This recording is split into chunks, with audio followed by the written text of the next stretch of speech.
girl out in Chicago. How much money did you make last month? Last month I made $12,700. And how much money did you make the month before that? $13,100.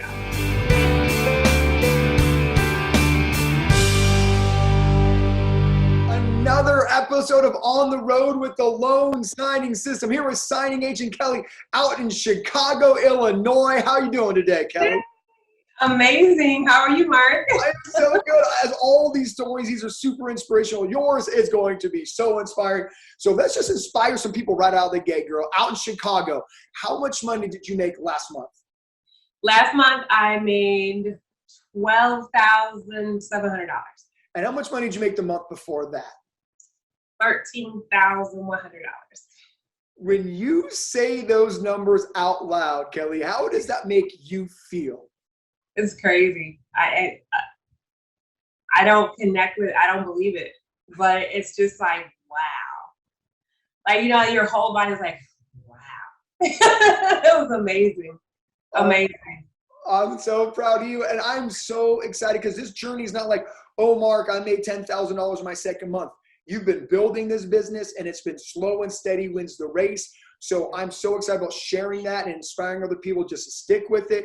Build your business, be consistent, all those amazing LSS mantras you really embody. So before we get to the income journey, you know, you've seen these episodes before, you know, I start off with the same question, what inspired you to get here? What caused you to become a signing agent? Take us back to the beginning and let's walk people through kind of your journey to get to a $10,000 a month signing agent. All right. Well, last year, about August, I was a bus driver. I became a bus driver and a few years before that. And then I started doing recruiting and worked with HR. And then I was promoted to, lead recruiter. Then I was promoted to safety manager. And I absolutely loved it. And so last year, I got called into my manager's office. And he told me basically that my services were no longer needed, and not so many nice words. And I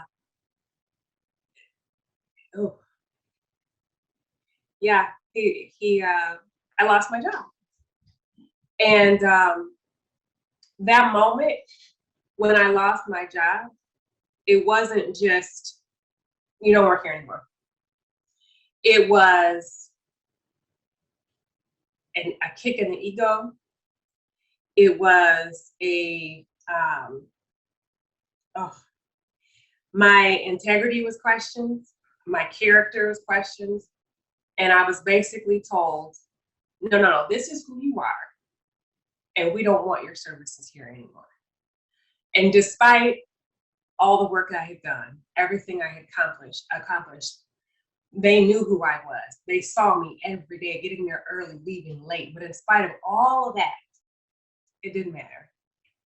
We no longer need your services because we feel that this is who you are. That was like, so I left. Yeah, let's talk about that real quick because I saw some emotions there, and I ask you students to share your journey to make people feel like they're not alone, right? You're not the only person to be let go or fired, or and what I heard was the unfathomable of like your character being in question. That's just not called for and rude on so many different levels. Take us through that moment, right? I mean, when you say that it was a punch in the gut, like when someone questions who you are, it's like, it's one thing to lose your job and income, right? And what the money you use to provide for your family. It's a whole nother thing to have you questioned, and talk through that. Right. Well, it was everything. I mean, it was just like you said. I mean, first of all, the fact that somebody else had the power to say, okay, well, you're going to have to find another way to take care of your family. We thank you, but no thank you. Don't go back. That is crazy, because it's like you build what you think is a relationship to where we're told to build relationships in this business, and you feel like you're building a relationship to where they know you. You do things like you stay late and you do all this just to prove that, I'm all in and I'm working for this business. But then when somebody takes that from you, it was like, from the moment I left that office to the time I walked back to my office, it felt like somebody had just ran and kicked me in the gut. Like they had just like all their power, because it's like there was nothing that I could say, because I knew the truth. I knew who I was. I knew how hard I worked. I knew that what was presented to me was not fact. Right. I wasn't going to own that. I wasn't going to say, okay, you're right, but I had no choice but to leave. And so with that right there, and then having to call my husband and tell him, it was like, okay, so I sat in my office, cried, screamed, got it all out first so that I could pick up the phone and I could tell him. And I remember I said, Sean, I'm done. And, in that moment, he didn't even question, because he knew, he was like, and the next conversation we had, he was like, you're not working for anybody else again. And we were both thinking it, but he said it. You're not going to work for anybody else. I said, you're right. I'm not working for anybody else ever again.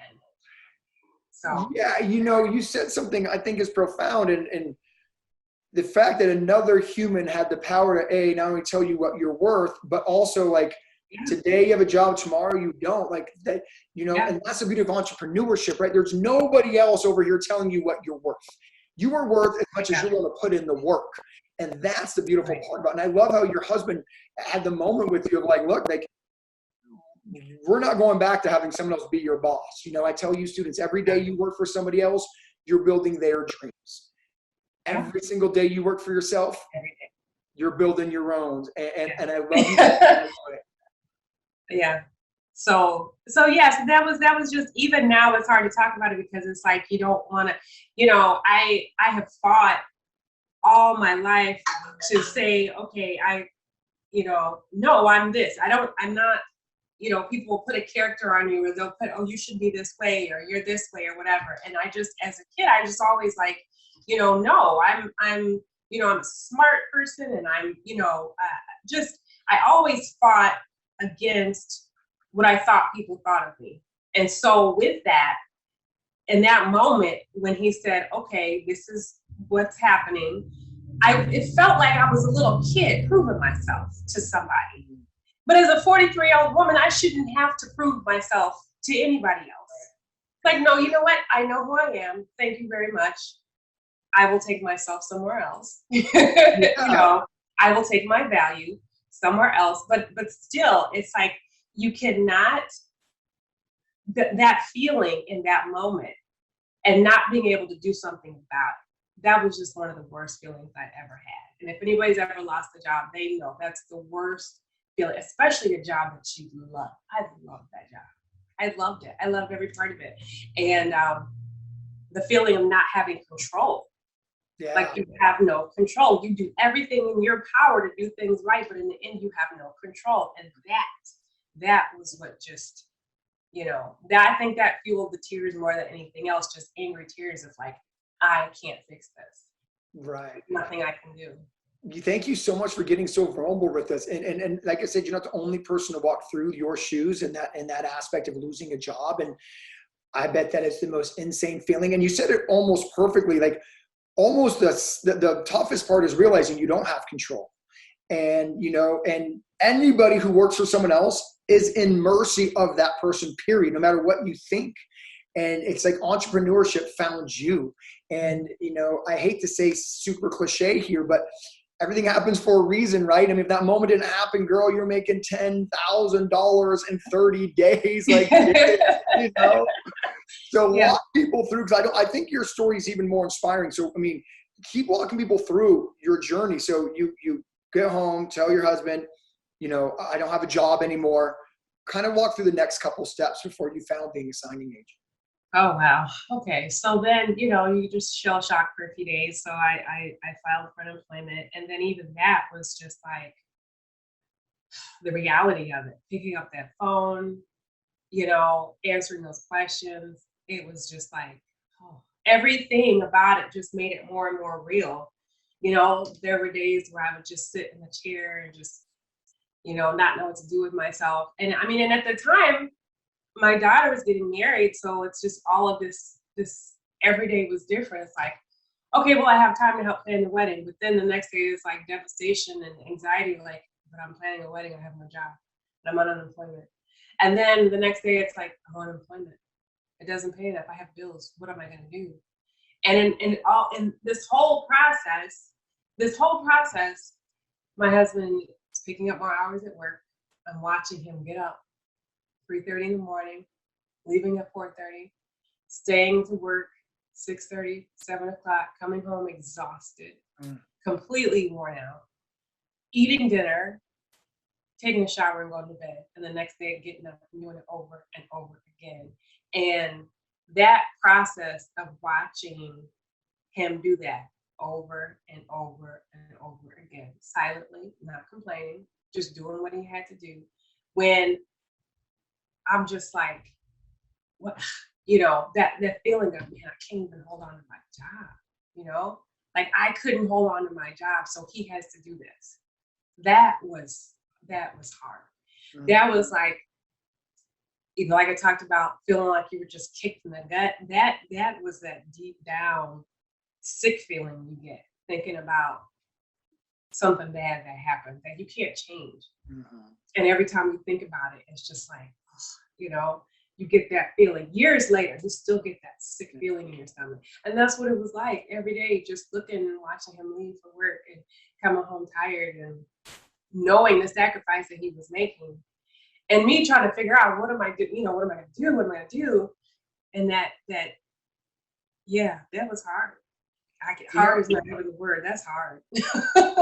Yeah. And again, I appreciate you being so vulnerable. And I thank you for sharing that. And the reason why is, you know, I want someone else who may be currently going through that, realizing there's a light at the other end of the tunnel through hearing your journey, excuse me. So, you know, I kind of ask you, because what I hear is someone who could have given up, someone who could have played victim, someone who could have been like, oh, poor me, but you didn't. So what kind of drove you through kind of getting to where you are today, which is making $10,000 a month? Like what was it to help somebody else who might feel like, you know, like a kick in the gut and despair? And like you said, what I thought was really vulnerable was talking about your waves, right? One day you're on top of the world, like, oh my gosh, I get time to spend with my daughter. But then the next day you're like, I don't have a job. And so going through emotional roller coaster, what kind of pushed you and drive you, and what kind of advice can you give someone else who might be going through that, and maybe not even as dramatic as it was for you, but just like through their business where there's ups and downs and valleys? Like,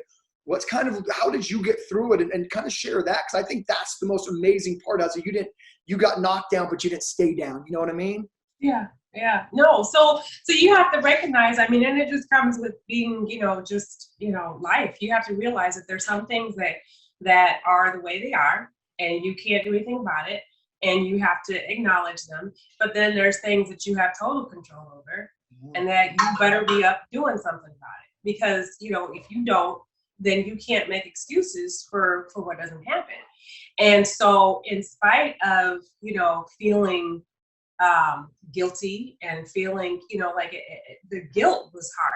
The guilt was really hard because at one point, you know, like I said, we were planning this wedding, and we're a blended family, you know, so it was the guilt of feeling like, and finding out, you know, my husband had taken out money out of his 401k to be able to pay for some of the wedding things. And I didn't ask him to do that. And when I found out he had done that incredible guilt that came on me was like, oh my goodness, now I really got to do something. I got to do something. I gotta get a job. And here we're in the pandemic. Who's gonna find a job in the middle of a pandemic? You know, and when I say the guilt, it was like, you know, I've never been made to feel like, you know, in the blended family, like that's your child or this is my, you know what I'm saying? Never, ever, ever. But there's always that in the back of your head, like, okay, I gotta take care of my responsibilities because I don't want to be a burden, or I don't want my child to be a burden on my mate. You know what I'm saying? And then they can never ever say anything or even make you feel, but there's always that in the back. Yeah. And so that added to the pain of losing my job, feeling helpless, looking for something, not finding anything, not knowing what to do and look for. And then the guilt of like, oh, he's not only is he going to work all these hours and now he's taking out this money. It was just kind of all like, I don't know, I'm looking, in my mind, I'm picturing like this black hole with everything. It's just like, you know. The way you described it, almost like walls coming in, you know? Yes. And like it's just all caving in. But what's beautiful is some people would have succumbed to that and you didn't, right? Something resonates to me, and I say this throughout some of these videos, but I think in your case, it's really true is, you know, your trials and tribulations have also set you up to be a good entrepreneur. Like the fact of the matter is business isn't easy. I tell people this business is simple, but it's not easy. Right. Those are two different things, right? Exactly. You're right. So to survive the hard part of this journey, it takes resilience. It takes knowing that I can get knocked down and I'm going to get back up. So what I heard is someone who is getting battle tested to be a businesswoman through the process of just life, right? And again, I don't want to be cliche, man, but sometimes everything happens for a reason. Because sometimes people come into this business really not being battle tested, right? And the first time they make a mistake or the first time a client says, no, I don't need you, then it's the end of the world. Yeah. Someone like you, it's like, look, that's all part of the journey, right? And we're going to get your income journey next. And it really shows someone who understands what consistency and patience and knowing it's going to be better tomorrow than it was today if I had a bad day. And a bad day only lasts a day, right? And so part of me hears somebody who went through something to set them up to be where you are today, right? Am I close? Yeah, you're exactly right. And because when I finally, like when I figured out what it was, like, you know, because you can see bits and pieces of stuff, but when I saw the whole picture and then I realized the value of it, that I was like, okay, this is it. This is what I've been looking for. Because like we said, first, I was not working for anyone else ever again. I knew that. All right. And it had to be something that, in my opinion, it has to be something that I enjoy, that I can really learn, just dig into and learn. And like I said, and take my past experiences of having worked for other people, learning about how to run a business and what to do, and more importantly, learning what not to do in the business. Like I will not ever make somebody feel or tell somebody else what their value is. Yeah. And this whole, it was just all these things that came together, and I was like, well, this is it. This is it. Girl, this is it, period. I'm so proud of you. And now knowing what you know, your journey to get here is just so much more amazing. So, you know, let me ask you a quick question before we move to the next part of the interview. And that is, you know, if Keli can build this business, do you think anybody can build this business? Oh, yeah. yes. And because it's just like what you said, it's simple, but it's not easy. And if you're willing to accept the simplicity of it, because sometimes it's too simple for people. Oh, that can't be it. That's not it. That's all you do. You know, you go and you sit in front, they're like, you're a notary, right? You're just a notary. It is simple, but you have to accept the simplicity. And that's a beautiful thing. That's beautiful. Just accept the simplicity. But again, like you said, it's not easy. And be ready to work. Be ready to work. I love it. And I love sharing these journeys so that anybody from any walk of life, wherever you come from, if you want to put in the work and be consistent, you can build a signing agent business. So let's talk about that. Building this business. Let's talk about your income journey, right? You sent me your income journey last night. So let's talk people through it, because again, you're not one of those students who made $10,000 in their second month, right? This has been every day pushing forward. By the way, I would say getting to the 5-figure a month mark in your 7th month is pretty darn quick. But with that being said, also, you know, it wasn't an overnight thing per se. So let's walk people through this. So month number 1, how much money did you make? $1,900. Cool. Your second month as a signing, how much did you make? $4,700.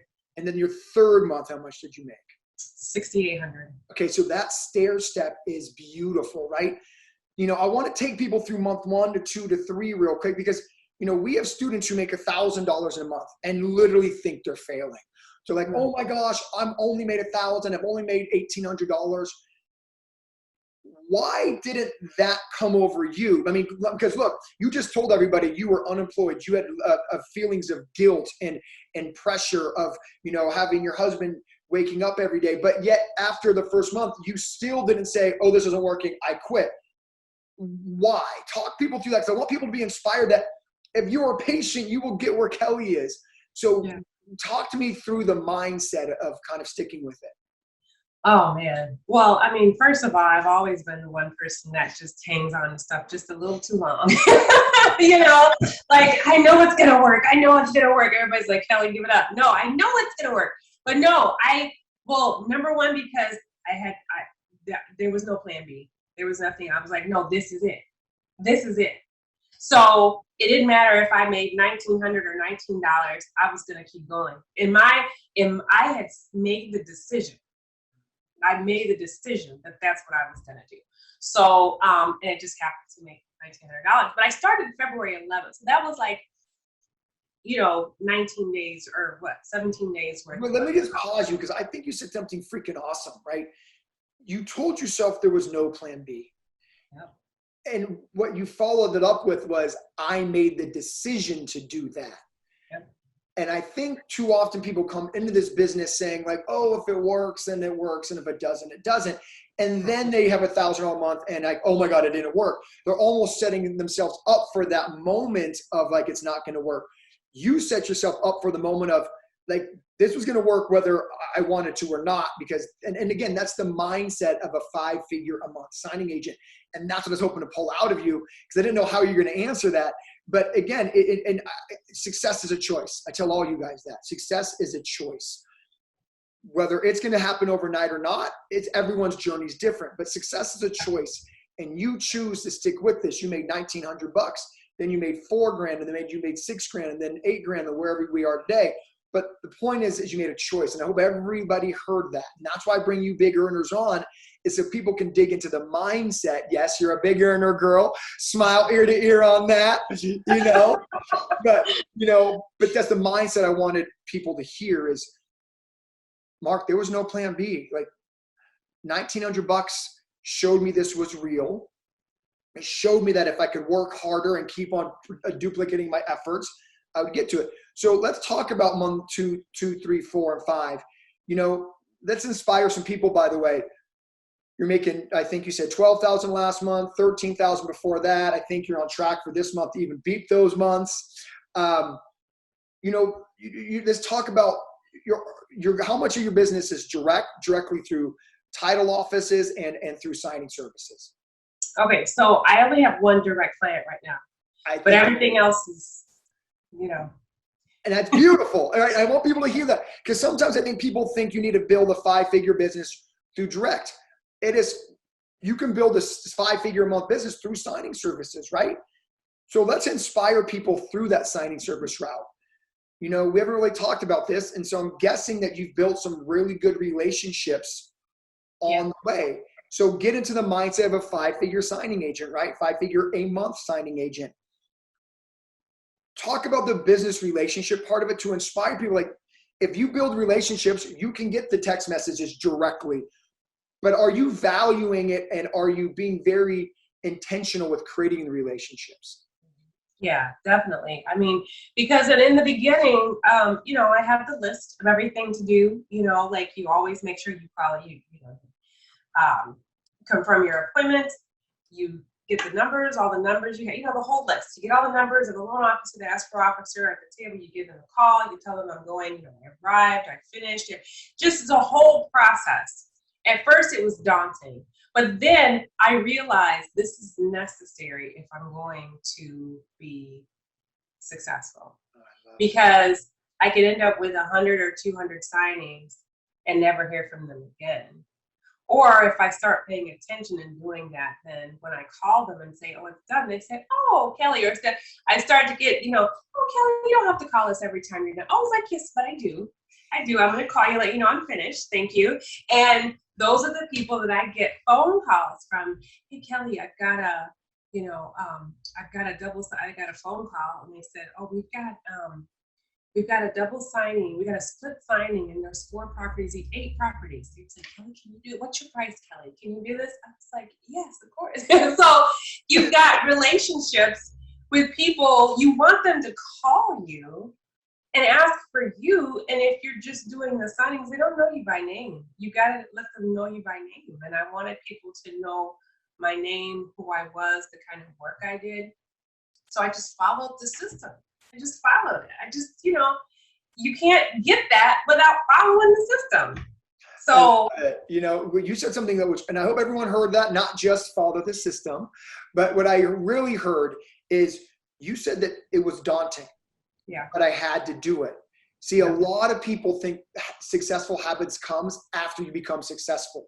When the successful happens first, then success follows.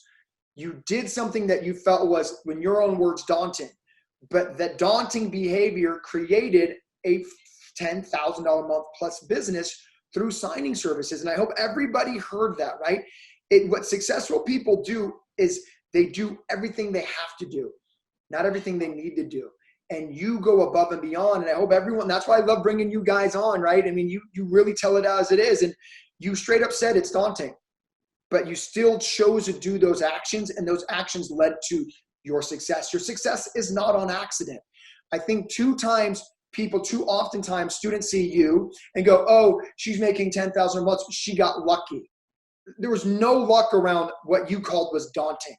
You said, look, this is a pain in my rear end, but I'm still going to do it. It is time consuming. I would rather be doing X, but you still did it. And now you get people saying, hey, Keli, do you want to do an 8 property signing? Okay. You know what I mean? And so I hope people are hearing this, because I'm so proud of you. It's everybody has the same course, but not everybody does the same thing with it. And when you say just follow the system, and I tell that from all the students, just follow the system. Every part of the system works, but you got to follow every part, and you do. And I can't take credit for that, man. It's, I'm just a coach. It's the players who make the plays, girl. And you are scoring touchdowns. I'm so freaking proud of you. So, you're making $10,000 plus a month. I think this is a perfect segue into the next part of the conversation. I'm getting a $10,000 a month signing agent. I'm trying to get one piece of advice from you, right? There's probably a million pieces of advice you can give someone on how to build their business. So, if your best friend's like, Keli, girl, tell me one thing that you can tell me to get to where you're at. What would that one thing be from you to help somebody listening right now to grow their business? Wow. Oh. This may not apply to everybody, but it really, some people may not do this, but just don't overthink it. Don't think that everything has to be 110% in line, and I have to have all my business cards. I have to do this. I have to do this. I have to. No, you need to work. You need to know your documents. You need to be a confident notary. You need to be a competent notary. As long as you are competent, as long as you know what you're doing, don't overthink it. Just don't overthink it. Just do. I don't know if that's too simple or if that's not, it is too vague or whatever, but just don't. Just know what you're doing and just do it. Don't overthink it. Okay, let me dive deeper in there, because I am picking up what you're putting down, but I want everyone else to kind of get it, because I do agree, right? I think sometimes we're our own worst enemy. It's like, Mark, there's 300 signing services. It's overwhelming. Like, just sign up for all 300. Like, don't overthink it, to your point. You know what I mean? It's just, well, should I call? Like, you just call. Like, don't overthink it, right? It's like every point, right? It's building a business just based off of just do, don't think. Like you said, the system's laid out. Like, don't overthink it. When I say do this, do that. And if you do that on repeat, am I kind of on the same wavelength of what you're trying to communicate? Yeah, exactly. Because, we pay for the course, and you say it, I love the way you say it. I'm not here to teach you how to be a notary. I'm here to teach you how to run a successful notary business.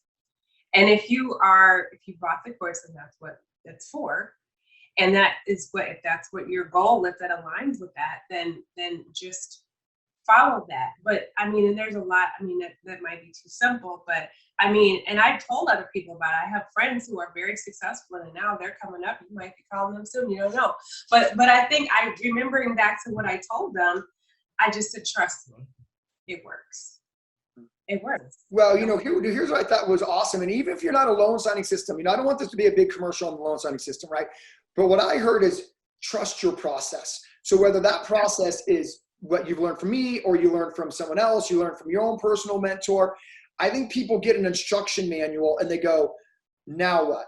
They overthink the now what, right? And I think that's what you're trying to coach people on is like, whatever your process is or your system is, and, just trust the system, work the system, and just kind of work it until the wheels come off and don't overthink it. So I think that's a great piece of advice. And I think that piece of advice works for everybody, whether you learn from me, you learn from this person, you're learning on your own. Like if you have the marketing system, just go in. But people do the marketing system for 2 days and then like, well, didn't give me the results.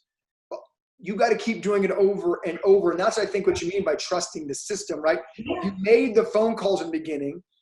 Yes. And it didn't really yield the results, but you stuck with it and you stuck with it and you stuck with it and it yielded the results. I think too many people do something for a week, 2 weeks, or even a month, don't see what they want, and they give up on it, where you're like, look, don't overthink it. Just keep working the process, keep trusting your system, whatever system that is, and eventually it will yield its fruit. Because girl, after 6 months, you got to the 10K club. But people aren't seeing the 6 months of consistency and the 6 months of being persistent and the 6 months of just believing in yourself.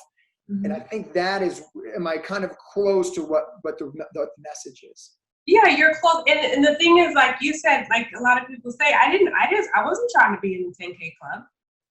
Like when I got to 4K, then I was like, oh my, telling my husband, oh my goodness, this is so much work. I don't know if I can do anymore, and then I got to 6K, I was like, oh, this is so much work. And then and then I got to July and I was like, honey, I think this is my month.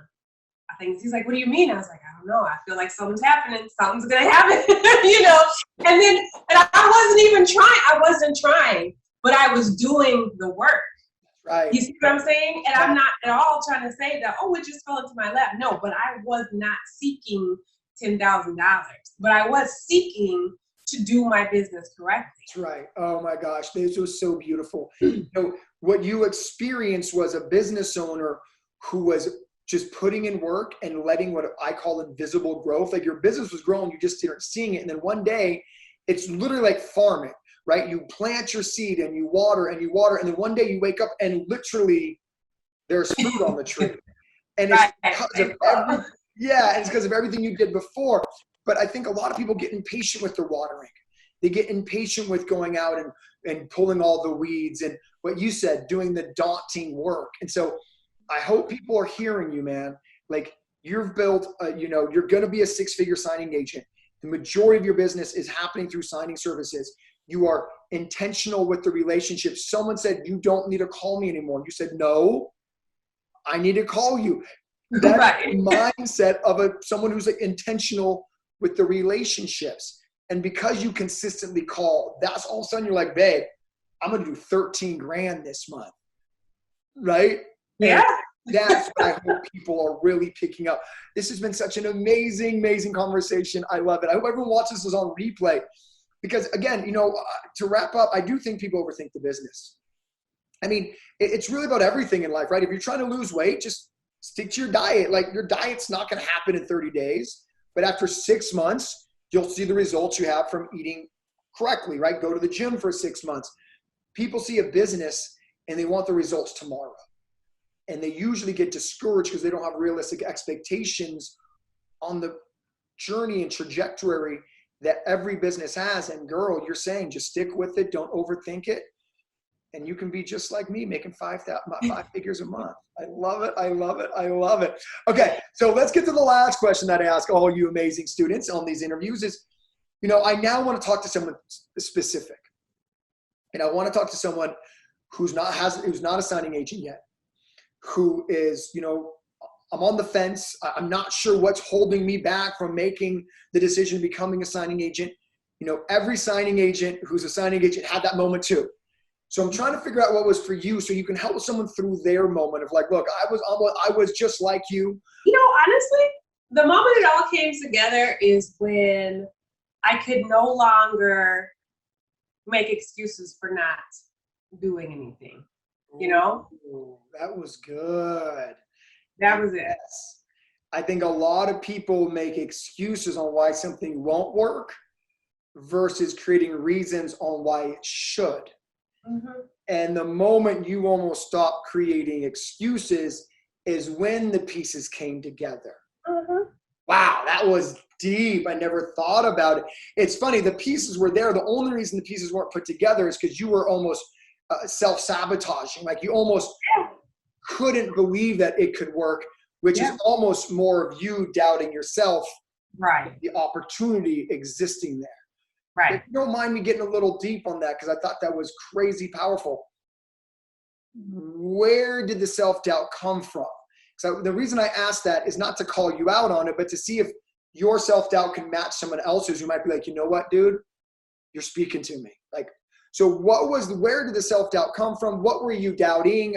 I don't know what question I'm trying to ask right now, but you see what I'm trying to ask you? Yeah. The self-doubt came from, you know, when you know who you are, but people question that, whether you're a child, whether you're a teenager, whether you're an adult. And I had kind of had that, not from my friends or family, but kind of all through my life, I had to really prove who I was. People were always imposing, no, Keli, you're like this, or you're like that, or whatever, you know, just for any particular reason. Like people trying to put on me who either I should have been, who they thought I was. So I was always fighting to prove different. And so that at some point you think, okay, well, maybe they're right. You know, if this doesn't work out, well, maybe everybody, what they say is right. Well, maybe I didn't succeed because what people have been saying is, you know, is true. So you got that in your head, you know, and you kind of got to fight with that voice in your head, you know, like, no, that's not, I'm going to keep moving forward.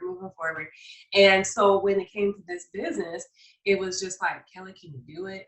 Can you really be an entrepreneur? Can you be successful? Can you make enough money to replace what you were making before? You know, like you were making, you know, a good amount of money. Can you make the same amount even though that was the amount of money that somebody said I was worth, even though I knew I was worth more, you know, then it was just like, can I do that? Can I, you know, that doubt was there probably from those years and from other people telling me what I was. First off, thank you for being so vulnerable, you know, because wow, I'm almost speechless. Thank you. What I heard was, you know, didn't take the opportunity because you were almost scared of what people would say if you failed. Mm-hmm. Wow. Or that what they would say, or that what they had been saying would be proven to be true. Wow. Okay. So with that being said, if someone's feeling that right now, what would you help them, how to help overcome that? Oh, goodness. What other people think about you is none of your business. Okay? That's not what people think, that's their thought. Because what they think is not always true. It's only true if you make it true. You have one person to take care of in your life, and that's you. You know, what do you think of yourself? What do you think you can do? And you're going to act and you're going to, you know, make decisions based on that. You know, don't let somebody else dictate what you do and what you are going to go after and what you're going to accomplish because they've said, oh no, you're only worth this much. No, that's up to you. Don't let somebody else do that for you. Could you imagine where you would be financially if you would have listened to that voice saying, you're not good enough, you're not worthy, you can't build this business? Could you imagine where you would be if you would listen to that voice? Oh man, I can imagine. Yeah. And then you took a gamble on yourself, and look where you're at, girl. Yeah. You took a gamble on yourself, and look where you're at. So let's end with this. This has been an amazing conversation. Thank you so much. This is a Saturday, by the way, taking time away from her family to help us inspire. It's a signing agent. So I'm going to ask this, because I want to circle back to, this amazing journey from being a bus driver to being let go to being on unemployment, inspire a signing agent right now, because I think it's so appropriate coming from you, right? Because of what I just said. I mean, if no matter where someone at in their journey, where they're, just became a signing agent, they're 3 months in, thinking about quitting, give some words of encouragement and inspiration on the way out of this conversation. Oh, wow. I mean, I don't know how encouraging this is for anyone else, but let me tell you, if I had this, this is one of those opportunities where I want everybody to win. And I just think about people who are out there looking for a job and they can't find something that would give them flexibility and be able to take care of their family. I think about people who have a full-time job that's not enough. I think about people who have been told that they can't run a business or they're not, and so they don't have the confidence to do something. I think about all those different people, and I'm like, if they just knew that this is something that you could do that would build your confidence, that could take care of your family over and over, that could be a stress-free thing. And when I think about all that, then I just think about, man, this is like the best opportunity that I just want to share with everyone. And I don't know. I just don't even know the words to say to somebody if they're on the fence. I'm like, just try it. Just try it. You will not be sorry. You will not regret. You will not walk away feeling like that's the worst decision I ever made, because you will have grown in some way, shape, or form, no matter what. I love it. It's just, and if anything, even if you don't, somebody may know that they may learn that you had this opportunity and they say, what was that you did? And they may take it and run with it. You could change somebody else's life without even knowing it. So I'm going to end with that, girl. I am so, so proud of you. From some Chicagoland, Illinois, doing big things, girl. I can't wait to get you that 10K plaque, and I better see you at college next year walking across stage getting that pin. Thank you so much for inspiring everybody today. Go get them. Bye. Thank you, Mark. Bye.